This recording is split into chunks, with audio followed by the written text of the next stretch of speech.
My name is Johnny Phillips, and at 32 years old, I never imagined being betrayed by my own parents.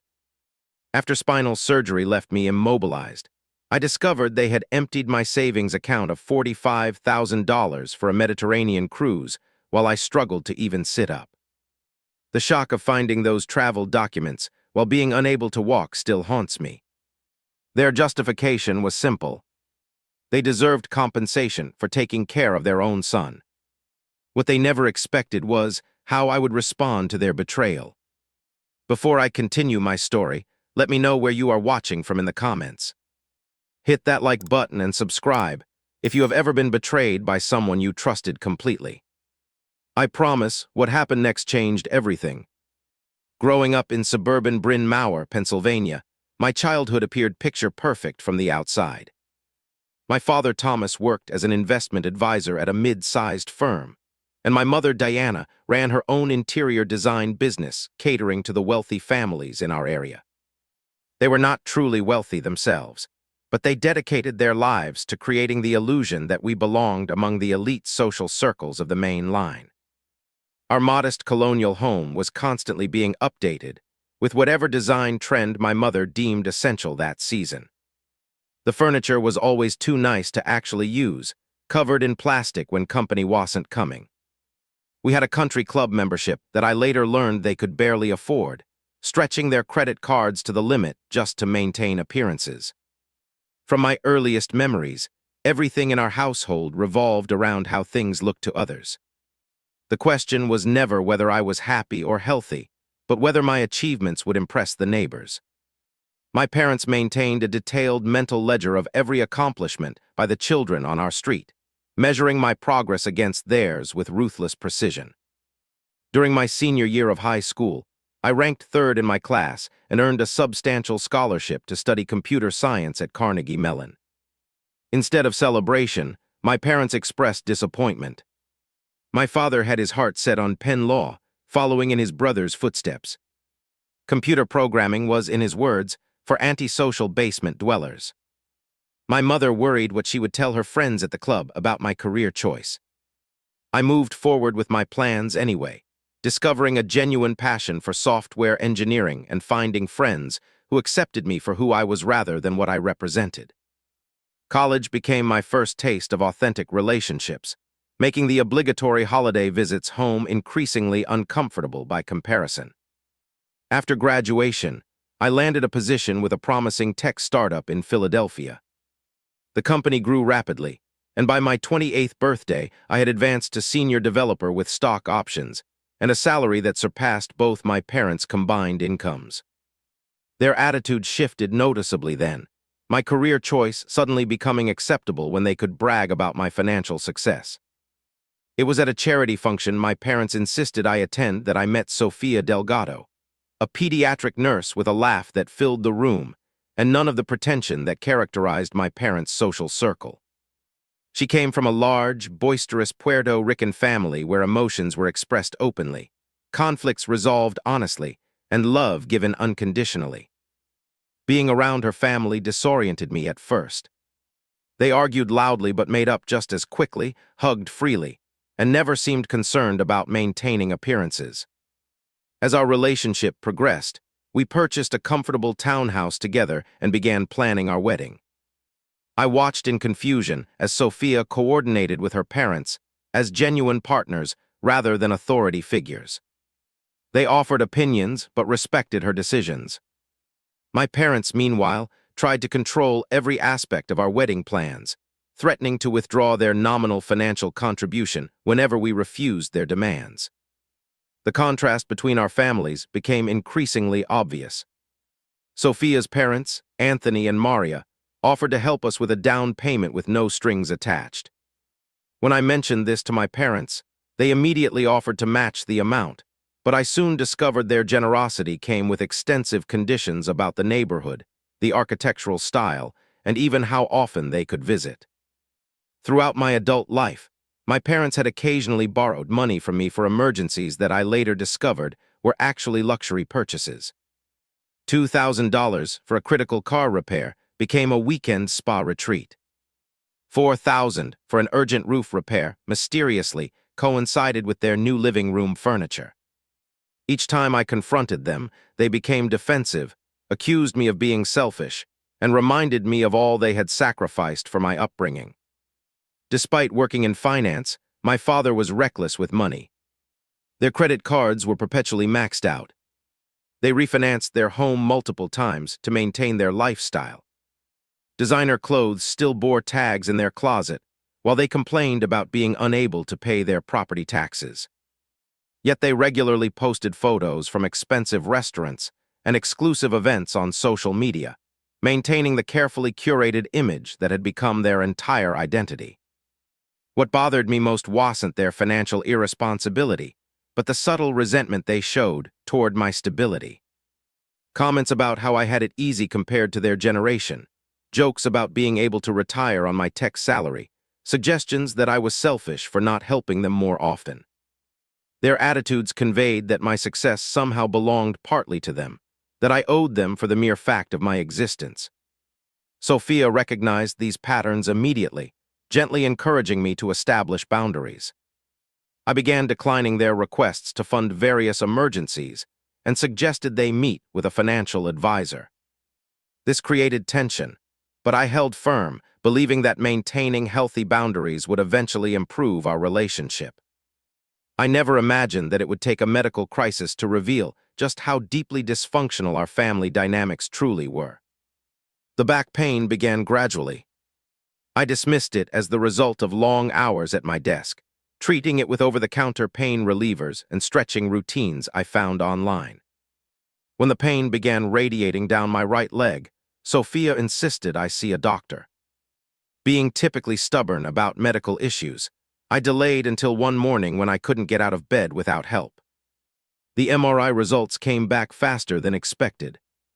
I was still changing back into my clothes when Dr. Winters returned with an unusually serious expression. She explained that they had found a large tumor pressing against my spine. The words spinal cord compression and potential nerve damage floated through the air as I struggled to process what she was saying. A specialist appointment turned into a series of tests, each confirming the urgency of my condition. Dr. Patterson, a neurosurgeon with salt and pepper hair and a direct manner, explained that without immediate intervention, I could face permanent paralysis. The tumor, while likely benign, had grown in a location that threatened my mobility. Surgery was the only option, and we needed to move quickly. Financially, the timing couldn't have been worse. Our company was transitioning between insurance providers, creating a 6-week coverage gap. The surgery and hospital stay would be covered at only 60%, leaving us with potentially devastating out-of-pocket costs.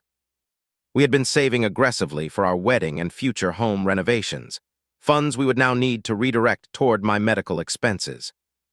More complicated still was the timing of Sophia's commitment to a medical mission in Guatemala. 6 months earlier, she had volunteered for a 6-week program bringing pediatric care to remote villages. Her departure date was just 2 weeks away, coinciding with my scheduled surgery. She immediately offered to cancel, but I refused to let her abandon a project she'd been passionate about for years, especially since children were counting on her expertise. This created a logistical problem. I would need significant assistance during my recovery, unable to perform basic tasks for myself. Our close friends all had full-time jobs or family obligations that made providing round-the-clock care impossible. Reluctantly, I mentioned the situation to my parents during our weekly phone call. They immediately volunteered to help, insisting I recover at their home where my mother could properly take care of me. My father spoke of converting their downstairs study into a recovery room to avoid navigating stairs. My mother detailed the special meals she would prepare to aid my healing. Their enthusiasm seemed genuine, touching even. In that moment of vulnerability, I chose to see their offer as an opportunity to strengthen our relationship rather than recognizing the warning signs their history should have raised. The week before surgery was a blur of preparations. I took medical leave from work, setting up projects so my team could continue without me. Sophia and I spent hours organizing our finances, setting up automatic bill payments from our savings account to cover expenses during my recovery. We met with a financial advisor to ensure everything was in order, including establishing a power of attorney. This became a point of contention with my parents. The limited medical power of attorney I created for them covered only health decisions if I became incapacitated. My father argued this was insufficient, suggesting they needed broader access to my accounts in case of emergency expenses. When I hesitated, my mother tearfully asked if I didn't trust them. Caught between rational caution and emotional manipulation, I agreed to add them as authorized users on one of my credit cards with a $5,000 limit, strictly for medical emergencies. The day before surgery, Sophia helped me pack for my stay at my parents' home, promising daily video calls from Guatemala. We spent our last night together holding each other, trying to find humor in the situation despite our fears. Before dawn, we drove to the hospital, both pretending to be more confident than we felt. The surgery was more extensive than initially planned. What was scheduled as a 5-hour procedure stretched to nearly 8, as Dr. Patterson discovered the tumor had wrapped around nerves more intricately than the imaging had shown. I awoke in recovery to the news that while the entire tumor had been removed, my rehabilitation would be longer and more challenging than anticipated. Complications arose 3 days after surgery. An infection developed along the incision, requiring additional procedures and intravenous antibiotics. My hospital stay extended from the planned 5 days to 12, with doctors monitoring me closely for signs the infection might reach my spinal fluid. The pain was unlike anything I had experienced, a burning sensation that medication only dulled rather than eliminated. Physical therapy began in the hospital, humbling experiences of learning to roll over and sit up independently, movements I had previously taken for granted. Each small victory was celebrated by the hospital staff, while I privately worried about the mounting costs and time away from work. The brief video calls with Sophia in Guatemala became my emotional lifeline, her face on my phone's screen providing motivation on the hardest days. By the time I was discharged, I could walk short distances with a walker but required assistance for most daily activities. My parents arrived to transport me to their home, my father complaining about the hospital parking fees while my mother took endless photos of me with various staff members, crafting the social media narrative of devoted parents caring for their injured son. I was too exhausted and grateful for their help to notice how they carefully directed conversations away from financial matters whenever I brought them up. My parents converted their downstairs guest room into my recovery space, positioning the bed to face the small television rather than the window that would have provided a view of their garden. My mobility was severely limited, requiring assistance to reach the adjoining bathroom. The pain medication made me drowsy, and I spent much of those early days drifting between sleep and waking, often unsure of the time or even the day. I noticed my parents' absences by the second week. My mother had explained they would hire a home health aide to assist me during their working hours, but increasingly, they were gone during evenings and weekends as well. Their excuses ranged from emergency client meetings to obligatory social functions they couldn't possibly miss. Some days, I saw them only at breakfast before they disappeared until late evening. Marta, the home health aide, became my primary caregiver and only regular companion. A practical woman in her 50s with grown children of her own, she approached her duties with quiet efficiency and surprising warmth. She adjusted my pillows without being asked, remembered which foods settled best in my medication-sensitive stomach, and seemed genuinely concerned about my comfort in ways my parents rarely demonstrated. It was Marta who first noticed something wasn't right. 3 weeks into my stay, when I mentioned expecting a call from my financial advisor about some paperwork, she frowned slightly. "Your father told me to tell anyone who calls that you aren't accepting any business calls during your recovery," she said. "He specifically mentioned your financial advisor should speak only to him." This struck me as odd, but in my medicated state, I didn't immediately recognize the significance. When I tried accessing my online banking app later that day, I discovered I couldn't log in. The password had been changed.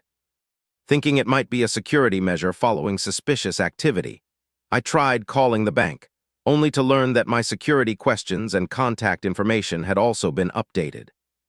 The representative explained that changes had been made in person at a branch, by someone with proper identification and my power of attorney documentation.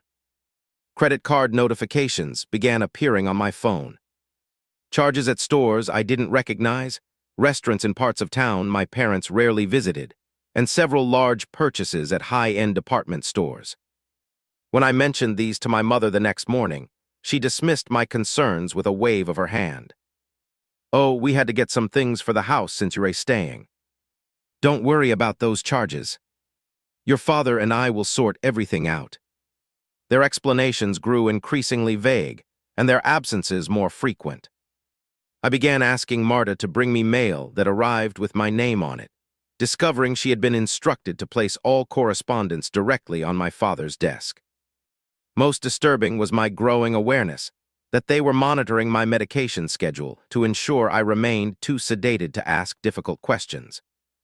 My awakening came accidentally. One evening when my parents believed I was asleep, Marta helped me to the bathroom. On our slow return to my room, I overheard my father on the phone in his study, the door slightly ajar. "You should see the suite we've booked, Thomas. 14 days, cruising the Mediterranean with balcony views the entire way. Diana has been working too hard taking care of Johnny. We both deserve this break, and first class all the way." The mention of a cruise sent a cold sensation through my body that had nothing to do with my physical condition. I asked Marta to help me to the study after my parents left the next morning. My legs still unsteady, I leaned heavily on the walker as she opened drawers and cabinets at my direction. In the bottom desk drawer, beneath a stack of insurance papers, we found a leather portfolio containing complete itineraries for a luxury Mediterranean cruise, first-class airline tickets to Rome, and reservation confirmations for 5-star hotels before and after the voyage. The total package cost just over $42,000, with a departure date just 2 weeks away. My hands trembled as I asked Marta to check my parents' bedroom for any other evidence. She returned with shopping bags containing new designer clothes, tags still attached, and a jewelry box with a sapphire necklace priced at $3,800. The receipt was made out to my credit card. Using Marta's phone, I contacted my bank directly, bypassing the changed security measures by visiting a branch with my identification. The branch manager, concerned by my situation, printed account statements for the past month. The evidence was unmistakable. $45,000 had been transferred from my savings account to my parents' joint account 3 days after my surgery, while I was still heavily medicated in the hospital. I spread the evidence across the dining room table. The bank statements, the cruise documents, the shopping receipts, the credit card bills. When my parents returned home that evening, I sat waiting for them, Marta standing supportively behind my chair. Their expressions shifted from surprise to defensive anger in seconds. "Your father and I have been killing ourselves taking care of you," my mother began, her voice immediately taking on the wounded tone she used when confronted. "We deserve some compensation for putting our lives on hold." I struggled to find words through my shock and medication fog. "You stole $45,000 from me while I was in surgery. Money that was meant for my medical bills." "Borrowed," my father corrected, crossing his arms. "We borrowed it. Well, pay it back eventually. You know we good for it." "Eventually." I echoed. "When? And why didn't you ask me? Would you have said yes?" My mother countered, as if this justified their actions. "You can be so selfish sometimes, Johnny. After all we've done for you." Their justifications became increasingly absurd. They deserved a vacation after the stress of my medical situation.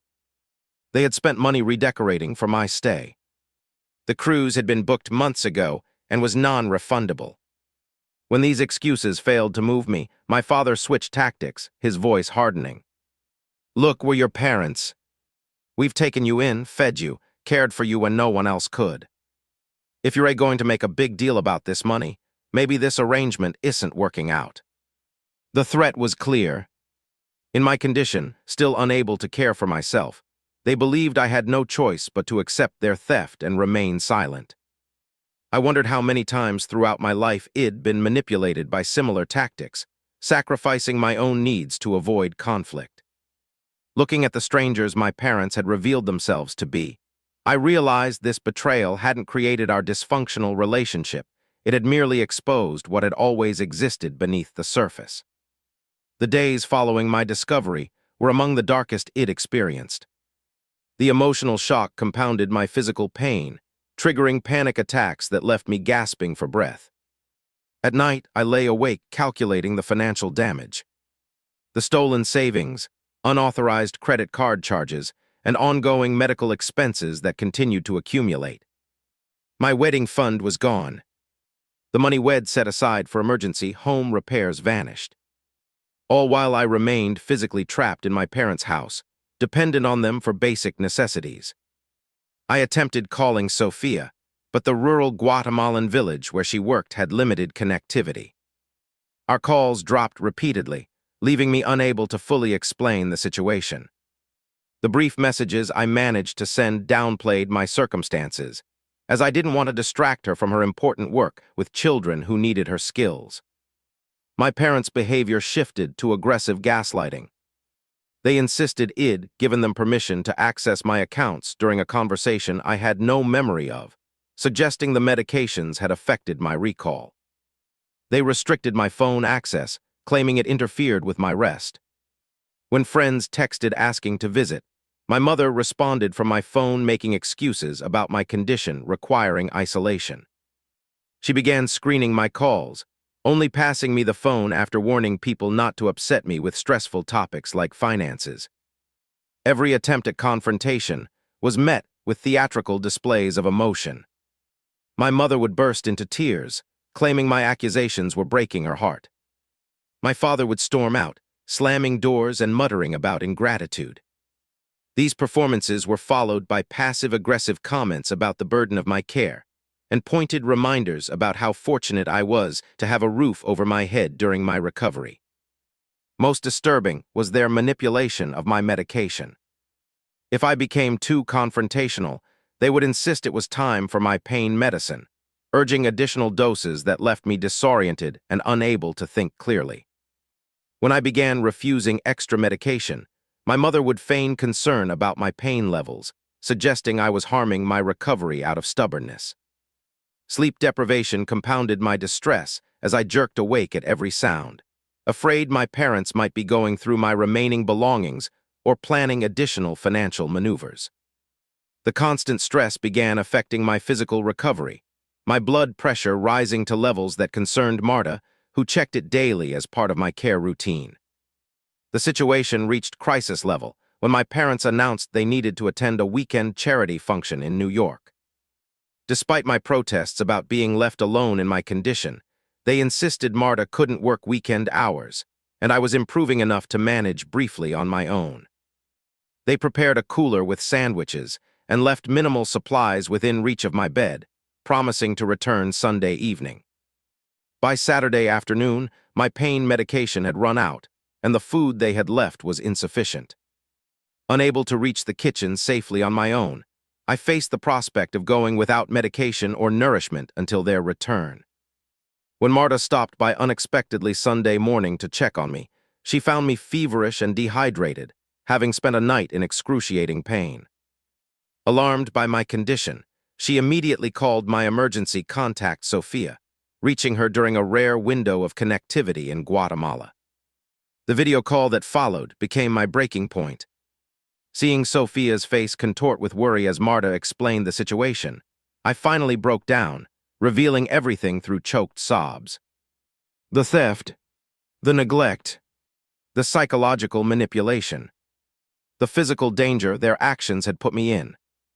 Sophia listened in horror, occasionally interrupted by connection issues before making an immediate decision. "I am coming home," she stated firmly, "and you are not staying in that house another night." Her decisive action broke through the fog of helplessness that had enveloped me. She quickly connected a three-way call with her parents, who lived about 4 hours away in Baltimore. Without hesitation, Anthony and Maria agreed to drive up immediately to collect me, outrage evident in their voices as they grasped the situation. Marta helped me gather essential belongings and medical documents while we waited for Sophia's parents to arrive. I wrote a letter to my parents explaining I was leaving and would be pursuing legal action to recover my stolen funds. The note was brief, devoid of the emotional accusations that would have given them material to manipulate. Instead, I simply stated facts: the amounts taken, the dates of the transactions, and my intention to sever all contact. As Anthony and Maria gently helped me into their car, I glanced back at the house where I'd grown up, suddenly seeing it clearly for what it was. A facade as hollow as the relationship my parents had cultivated with me. The physical pain of being moved was significant, but the emotional relief of escape provided a different kind of healing.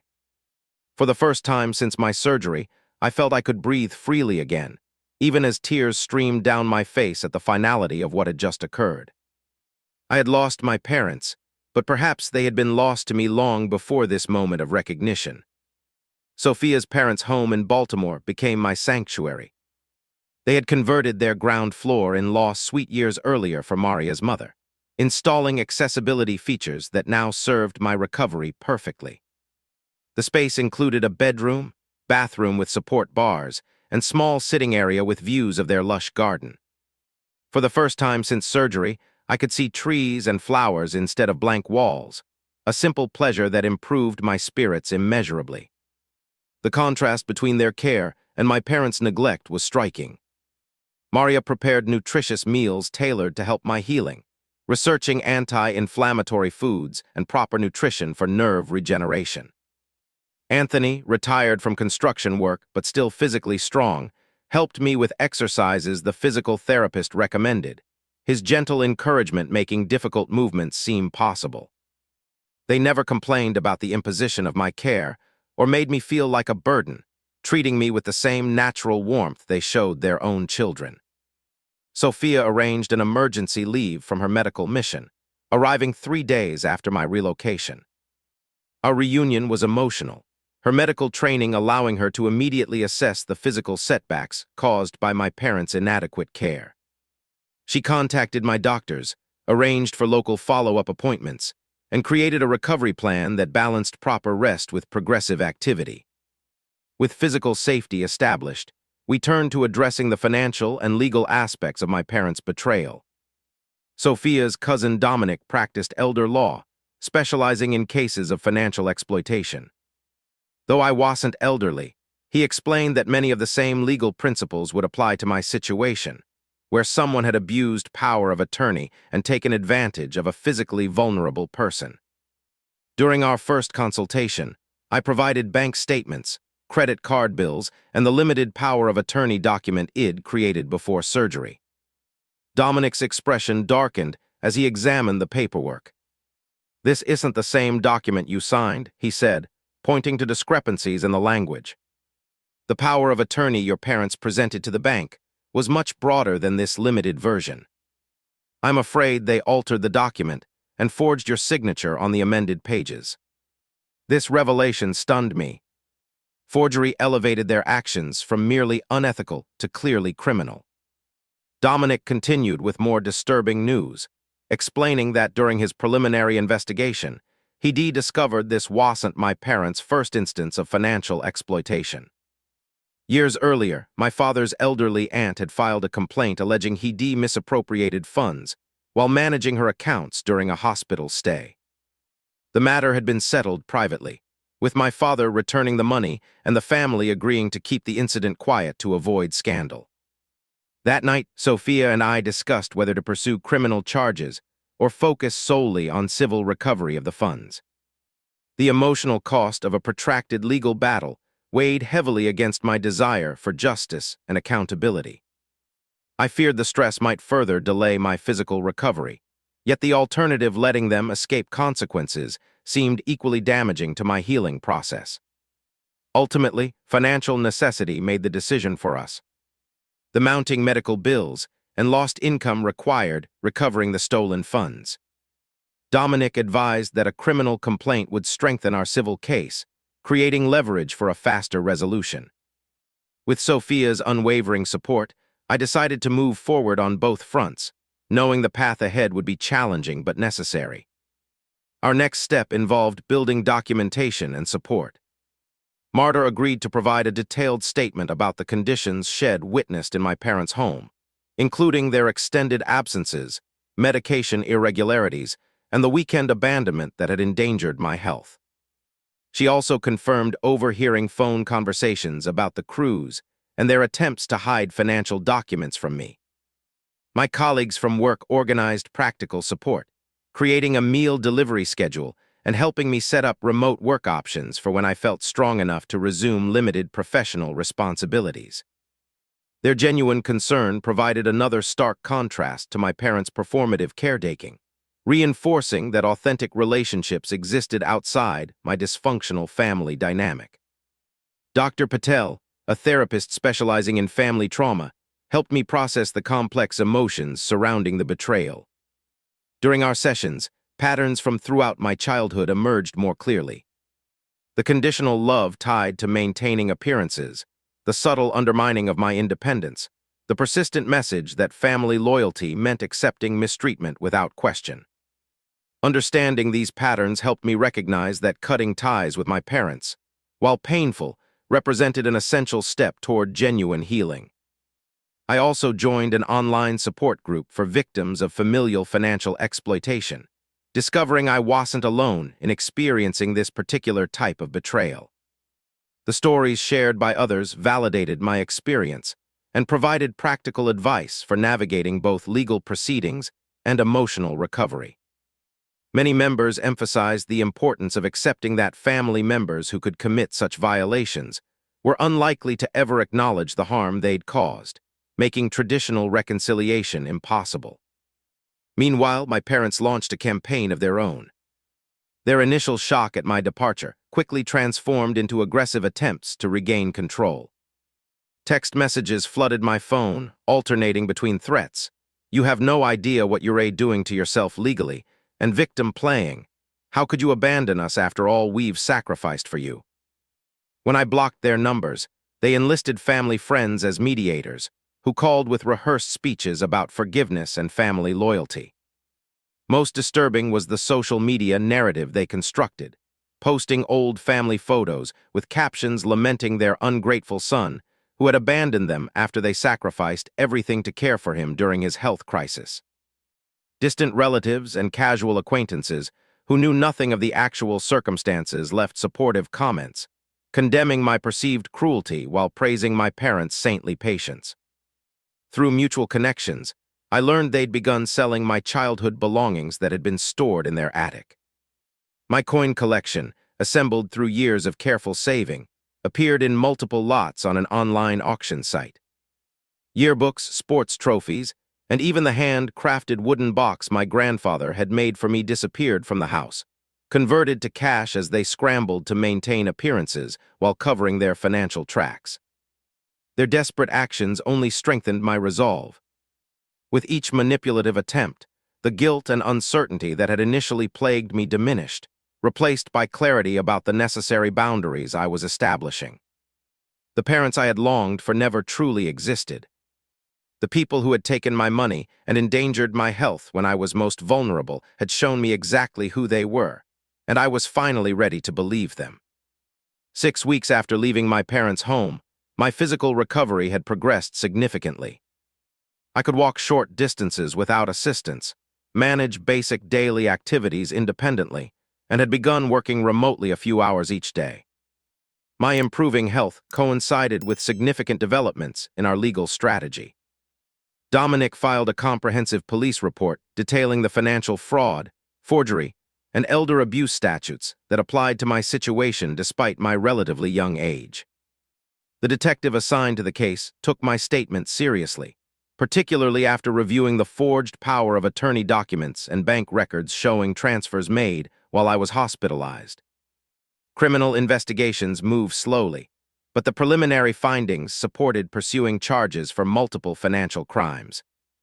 Simultaneously, we filed a civil lawsuit for breach of fiduciary duty, conversion of funds, and fraud. The complaint detailed not only the specific amounts taken, but also the additional damages caused by their actions. Increased medical expenses due to improper care, lost income, and costs associated with relocation during recovery. Dominic included a claim for punitive damages, arguing their actions were particularly egregious given my vulnerable physical condition and their positions of trust. To strengthen our case further, we hired a private investigator to document patterns of financial misconduct. His findings exceeded our expectations, revealing a history of suspicious financial activities extending well beyond their treatment of me. Former clients of my father's investment practice reported concerning irregularities in their accounts. Contractors hired for my mother's interior design projects described schemes where she collected payments for work never completed or materials never ordered. The picture that emerged was of two individuals who had spent decades living beyond their means through increasingly risky financial manipulations.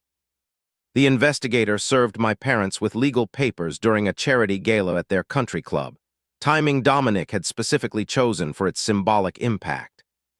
Witnesses described my mother collapsing dramatically into a chair, while my father berated the process server loud enough for the entire ballroom to hear. By the following morning, word had spread throughout their social circle, the first cracks appearing in the perfect image they'd spent decades cultivating. As news of the lawsuit circulated, their carefully constructed social world began unraveling. Long-standing country club friends suddenly had scheduling conflicts when my parents suggested dinner. My mother's design clients began requesting detailed accounting of past projects or canceling contracts outright. My father's investment clients started transferring their portfolios to other advisors, uncomfortable with entrusting their finances to someone accused of exploitation. The most significant blow came when an anonymous tip reached my father's firm about potential mishandling of client funds.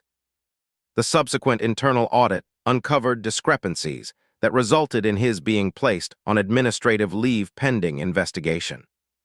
My mother, meanwhile, lost a major design contract for a community center renovation after the board decided her involvement would create negative publicity for the project.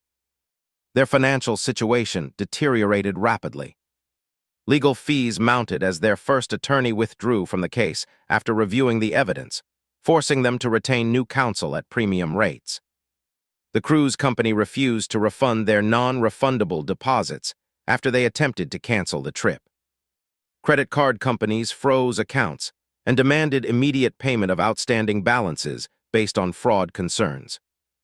Most revealing was the discovery during legal discovery proceedings that they'd taken out a second mortgage on their home just days after my surgery, using the funds to finance their luxury purchases and create the appearance of having money of their own.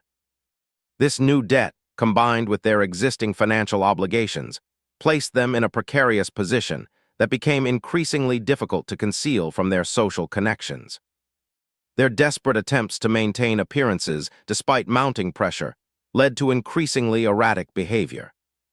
My father transferred assets to a newly created limited liability company, a transparent attempt to shield resources from potential judgment that only strengthened our case for punitive damages. My mother tried selling off artwork and antiques from their home, only to have the sales halted when we demonstrated many items had been purchased with my stolen funds. Throughout this period, I struggled with conflicting emotions. Part of me took no pleasure in their downfall, remembering birthdays, holiday traditions, and rare moments of genuine connection throughout my childhood. Another part felt validated seeing consequences finally manifest after years of manipulation and emotional abuse culminating in this ultimate betrayal. Dr. Patel helped me understand both reactions were natural, and neither diminished the legitimacy of my pursuit of justice. 3 months after filing the lawsuit, we received notice of a court date. My parents' attorneys had filed multiple motions to dismiss, all denied by the judge who found our evidence compelling enough to warrant full proceedings. Now we would present our case in open court, laying out the entire story for legal judgment. The courtroom confrontation proved even more dramatic than anticipated. My parents arrived impeccably dressed, my mother dabbing tears with a monogrammed handkerchief, my father projecting dignified suffering. Their attorney presented them as devoted parents devastated by their son's ingratitude, suggesting id authorized the financial transfers during conversations I conveniently could not remember due to medication. This performance began crumbling when Dominic presented the forensic analysis of the forged power of attorney document, including evidence it had been altered after my signature was applied. Bank records showing transfers initiated, while hospital records confirmed I was under anesthesia further undermined their claims of authorization. Marta's testimony about their extended absences and the dangerous weekend abandonment visibly shocked the judge. The pivotal moment came when their own attorney appeared to lose confidence mid-trial. After a brief recess following the presentation of forged documents, he returned looking distinctly uncomfortable, his cross-examinations becoming perfunctory rather than vigorous. Later, I learned he had discovered additional evidence of wrongdoing his clients had concealed from him, placing him in an ethically untenable position. When my turn came to address the court, I delivered a victim impact statement id worked on for weeks with Dr. Patel's guidance. I spoke not just about the financial theft, but the profound betrayal of trust during my most vulnerable time. I described awakening to the reality that the parents I thought I knew had seen my medical crisis, not as a situation requiring compassion, but as an opportunity for exploitation. Most difficultly, I acknowledged that while I wanted restitution, no court judgment could restore the relationship that their actions had destroyed. The judge's decision was unequivocal. In a scathing assessment of my parents' conduct, she awarded full financial restitution plus significant punitive damages, citing the particularly egregious nature of exploiting an incapacitated child in their care. She referred evidence of forgery to the district attorney's office for potential criminal prosecution and ordered my parents to issue a formal written apology acknowledging their actions. As they sat stunned by the comprehensive judgment against them, I felt not triumph, but a complex mixture of vindication and grief for the family relationship that would never be repaired. 1 year after my surgery, the legal battle had concluded with full financial restitution plus punitive damages awarded to me. My parents' professional reputations lay in ruins, with my father's investment license under review by regulatory authorities and my mother's design business effectively defunct as former clients avoided association with the scandal. Their carefully constructed social standing had collapsed, forcing them to sell their country club membership and downsize from their showcased home to a modest condominium in a less prestigious neighborhood. The court-ordered apology they submitted reflected their unchanged perspective, technically acknowledging wrongdoing while embedding subtle justifications between every line. They accepted taking money without permission, but characterized it as a misunderstanding about entitlements. They acknowledged forging documents, but framed it as an administrative shortcut rather than deliberate fraud. Even in supposed contrition, they could not fully recognize the harm they had caused, still viewing themselves as victims of circumstance and ungrateful offspring rather than perpetrators of exploitation. My physical recovery progressed steadily throughout these proceedings. 6 months after surgery, I achieved a major milestone by walking unassisted across the physical therapy center, greeted by applause from staff who'd witnessed my journey from near immobility. By the 1-year mark, I had regained approximately 80% of my previous function, with doctors optimistic about continued improvement through ongoing therapeutic exercises. Sophia and I proceeded with our wedding plans, though we significantly altered our original vision. Rather than the elaborate country club reception my parents had pushed for, we chose an intimate gathering in the garden of her parents' home, surrounded by people who had demonstrated genuine support throughout our ordeal. The celebration felt more meaningful for being stripped of pretension, focusing on authentic connection rather than impressive displays. One unexpected outcome of this experience was my heightened awareness of boundaries in all relationships.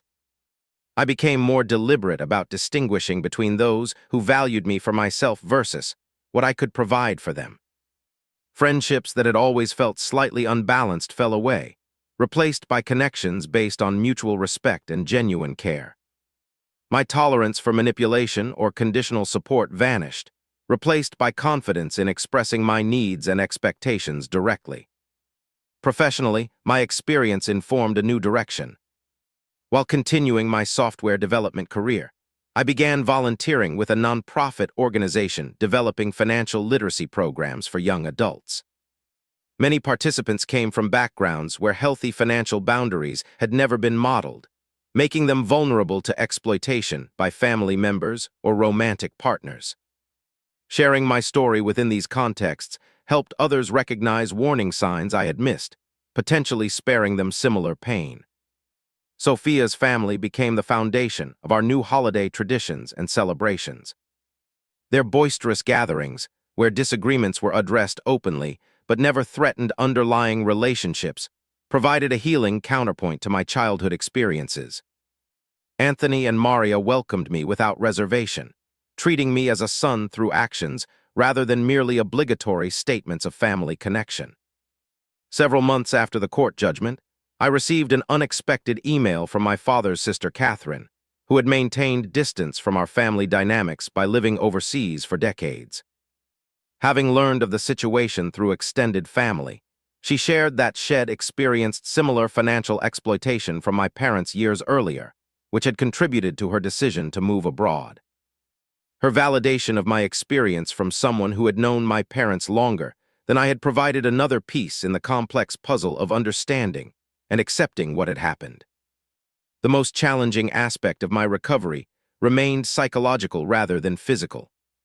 Even with therapy, I struggled with periodic waves of grief for the supportive family I'd never truly had, now irrevocably lost through their actions. Dr. Patel helped me understand that mourning this loss was appropriate and necessary, not a sign of weakness or lingering attachment to toxic relationships. Grieving the parents I had wished for rather than the ones I actually had became an essential part of my healing process. Through this journey, I discovered that family consists of those who demonstrate love through actions, respect boundaries, and remain present during difficulties rather than exploiting them. Blood relationships carry no inherent obligation to maintain connections that undermine well-being or security. Creating distance from those who cause harm, even parents, can represent an act of self-care rather than selfishness. Most importantly, I learned that forgiveness does not necessarily require reconciliation. I could release anger and resentment toward my parents for my own peace of mind, without resuming a relationship that had proven consistently damaging. Understanding the insecurities and dysfunctions that likely drove their behavior helped me contextualize their actions without excusing them or inviting further harm into my life. Today, Sophia and I are expecting our first child, a daughter who will grow up understanding that love is demonstrated through respect, honesty, and support, rather than material displays or social performance. She will learn that her value exists independently of her achievements or utility to others. And she will know her story began not with betrayal, but with the courage to recognize when relationships harm rather than nurture, and the strength to create something healthier in their place. If my experience resonates with you, please share your thoughts in the comments. Have you ever had to make the difficult decision to cut off family members for your own well-being? What helped you move forward afterward? Remember to like and subscribe if this story meant something to you, and share it with someone who might need permission to establish boundaries with toxic family members. Thank you for listening to my journey from betrayal to healing. Remember that creating distance from those who harm you isn't selfish. It's often the first step toward building the authentic, supportive relationships you truly deserve.